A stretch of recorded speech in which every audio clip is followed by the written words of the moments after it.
Welcome to the debate. Today, we're diving into a pretty crucial reevaluation of modern consumer technology, specifically, well, the smartphone. Our discussion is really rooted in these insightful excerpts from The Hidden Cost of the iPhone, a text that frankly challenges our conventional understanding of value and expense quite provocatively. The central question before us today is this: is the smartphone primarily a symbol of what the text calls wage slavery and digital servitude, a device that extracts our human time and potential with hidden costs far beyond its sticker price?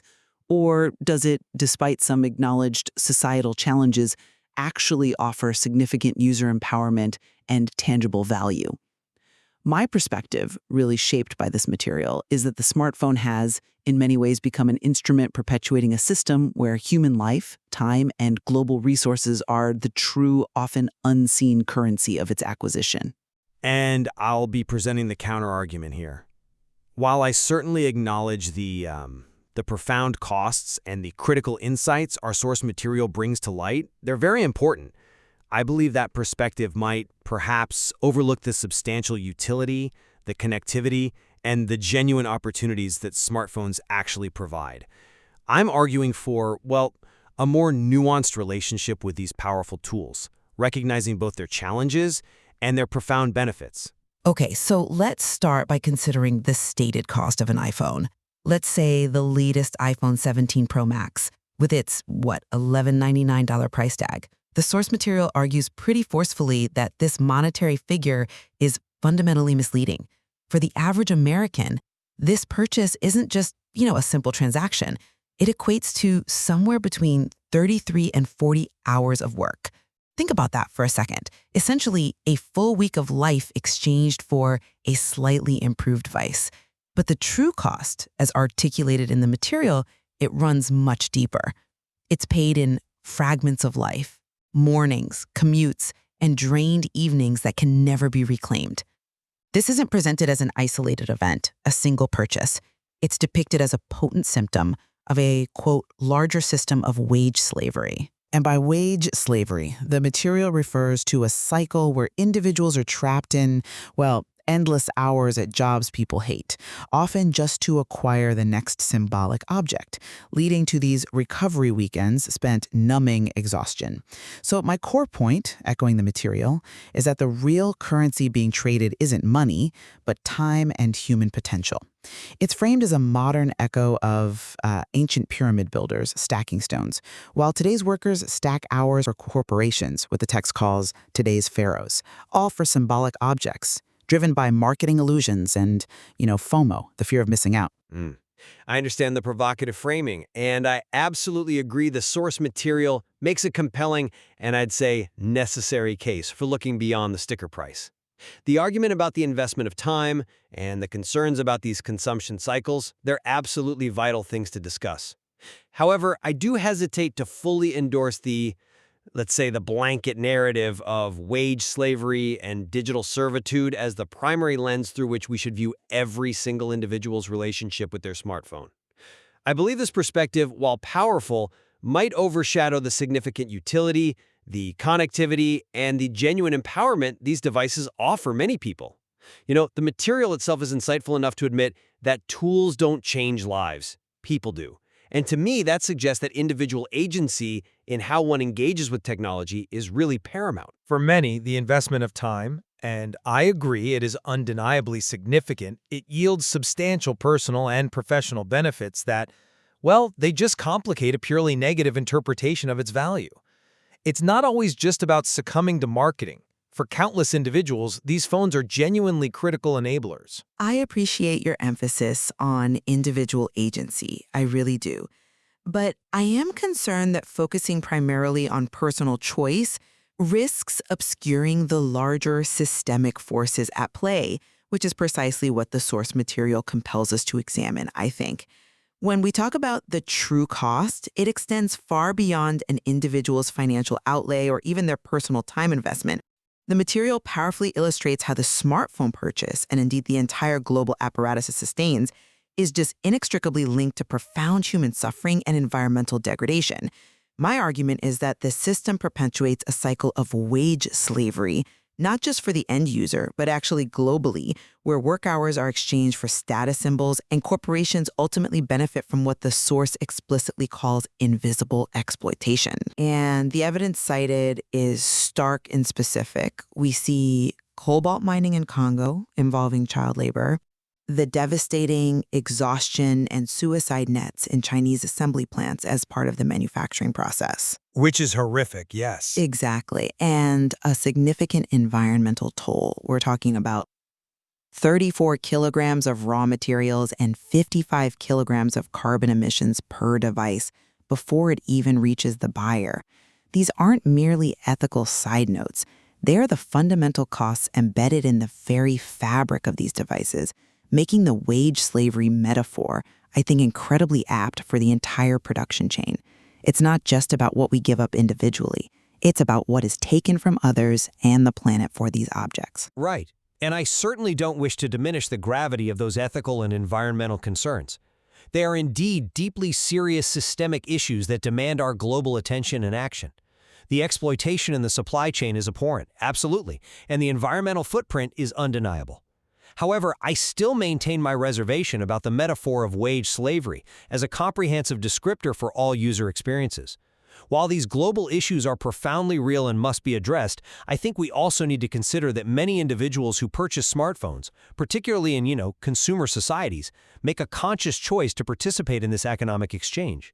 They often do so because the device provides truly tangible, sometimes even life-altering benefits. It can mean maintaining crucial personal connections with loved ones who are far away, maybe enabling remote work flexibility that significantly improves work-life integration for some people, or facilitating access to education and economic opportunities that would otherwise be completely out of reach. So while these global and personal costs are very real, they are frequently balanced against perceived values that, I believe, extend far beyond mere status. For many, the smartphone is a critical link to opportunities, not just a symbol. So to call it wage slavery for the end user, in light of the agency many exercise in its use, it feels like perhaps an oversimplification of their reality. I understand your point about the perceived benefits and, yes, individual choices. But my concern is that those perceived benefits often come at a hidden price, one that the source material meticulously uncovers. When we discuss wage slavery, we're not just talking about the direct labor for the device, but the way the device itself, once you have it, continues to extract value in the form of our time and attention, effectively tethering us to work and expectations. This is where the concept of the smartphone as a leash really crystallizes for me, as the source puts it. The material highlights how instead of liberating users, smartphones actually tether people more tightly to work. And think of the subtle yet pervasive design elements. The constant push notifications, the infinite scroll, the gamification of even productivity apps. These aren't accidental features, are they? They exploit our known cognitive biases, creating this internal pressure to always be on and available. The source points out how emails and Slack messages intrude on vacations and dinners, fundamentally eroding personal time and space. This isn't just about individual choice anymore. It's about a technologically engineered, constant state of availability that transforms the phone from what might superficially seem like a tool of empowerment into, as the material powerfully puts it, a chain of digital servitude. The freedom that's often advertised feels more like an illusion, masking this pervasive tethering to professional obligations and societal expectations that, for many, feel quite inescapable. Okay, I agree wholeheartedly that the potential for an intrusion into personal life is a very real and significant challenge. And the pervasive nature of notifications, the expectation of constant availability, that can be truly draining. We've all felt that pressure, no doubt. However, I would argue that the characterization of the smartphone as an inherent leash or chain of digital servitude is maybe more a reflection of usage patterns and personal boundaries, or perhaps a lack thereof, rather than an inherent, inescapable property of the device itself. While the design elements you mentioned certainly contribute to this, they don't necessarily dictate the outcome for everyone. The dual nature of connectivity means that the same device that can intrude can also empower. Allows individuals to work remotely, providing a flexibility that might otherwise exist, maybe offering better work-life integration for a single parent or someone caring for an elderly relative. It enables real-time communication with family across vast distances, facilitating critical support networks. It provides access to emergency services, crucial information in moments of crisis. These functions, I contend, represent significant forms of empowerment and convenience that actually enhance an individual's agency. The device itself is arguably neutral. Its impact largely depends on how individuals choose to integrate it into their lives and manage their digital presence, rather than it being an escapable chain for all users. The onus isn't entirely on the phone, is it? It's perhaps more on the user to master the tool, not be mastered by it. I understand the emphasis on personal mastery, but it feels a bit like telling someone to just pull themselves up by their bootstraps when the system itself seems designed to keep them tethered. The material's central argument really forces us to confront this core idea. You don't buy an iPhone with money. You buy it with your life. It's not just a clever phrase, it underscores a fundamental reevaluation we need to make. The source makes a profound point that the real upgrade is internal, advocating for investing time differently. This means consciously choosing to dedicate our precious hours to things like building skills, starting side projects, or creating a life aligned with personal dreams instead of surrendering to the relentless cycle of work and consumption and chasing what the material calls these shiny rectangles. The external pursuit of the latest device with all its hidden costs, both personal and global, acts as a powerful distraction, potentially diverting us from the more meaningful, truly transformative internal investment in one's own potential and autonomy. It's about shifting our focus from what's merely new to what's genuinely meaningful for our own development. And I completely agree with that fundamental principle. True personal growth, fulfillment, it ultimately comes from internal development and intentional living. That is an undeniable truth, and I think we can all resonate with the idea of prioritizing what truly enriches our lives. However, I would argue that the smartphone, rather than being the direct antithesis to this real upgrade, can actually serve as a powerful enabler or even a catalyst for these very internal developments. Think about it practically. Building new skills often relies heavily on online courses, tutorial videos, educational resources, all readily accessible via a smartphone these days.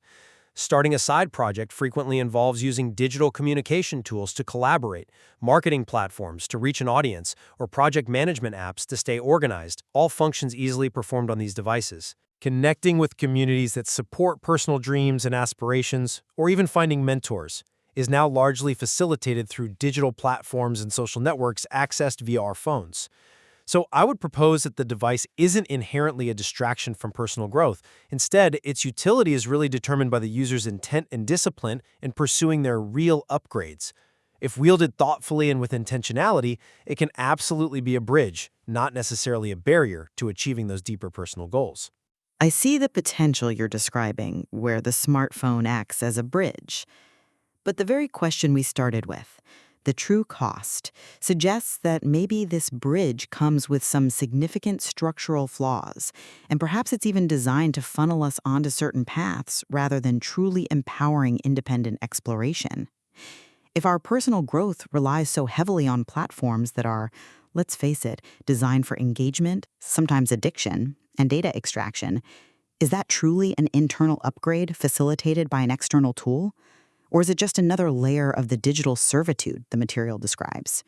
It forces us to ask, how much of our supposed empowerment is simply engaging more deeply with a system that still ultimately benefits those pharaohs Batek's mentioned, collecting our time and potential? That's a crucial point about the design of these platforms and the intentions behind them.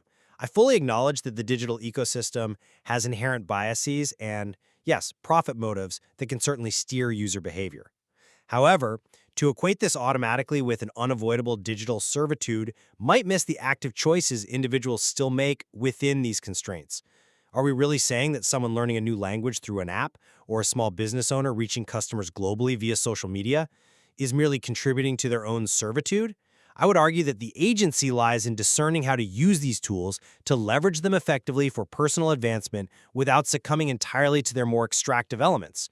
It's a constant negotiation, isn't it? Not a passive surrender. The potential for the smartphone to be a net positive for individual growth is, I think, enormous, provided we cultivate the necessary digital literacy and self-awareness to navigate its complexities. And that digital literacy, that self-awareness, that requires an enormous amount of energy and intentionality that many people are simply too exhausted to apply, precisely because of the wage slavery cycle the smartphone arguably helps perpetuate. This constant need to negotiate our digital existence itself becomes another form of labor, another fragment of our lives consumed, doesn't it? That's a valid concern, definitely.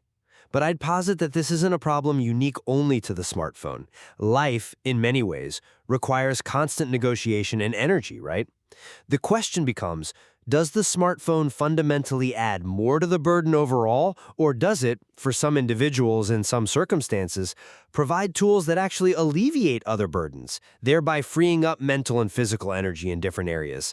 It's a really complex equation, I think, that varies greatly by individual circumstance. So in summary, my position, which is heavily informed by our source material, highlights that the alluring convenience of the smartphone masks a profound hidden cost. And this cost is measured not in mere dollars, but in invaluable human time, potential, and, quite disturbingly, in global exploitation. The text really compels us to critically examine how our ingrained consumption habits aren't just personal choices, but are actually active contributions to a system that demands fragments of our lives and precious global resources, often diverting us from genuine personal growth and authentic autonomy. It paints a picture of a system where we become complicit in a subtle, pervasive form of modern wage slavery. And conversely, my perspective acknowledges these critical insights into the ethical and human costs. They are undeniably real and demand our serious attention. Yet, it also underscores that smartphones are incredibly sophisticated tools offering, undeniable value, connectivity, and significant opportunities for empowerment for many. The challenge then, as I see it, lies not solely in the device itself or the broader system it operates within, but crucially in how individuals manage their engagement to harness its myriad benefits responsibly.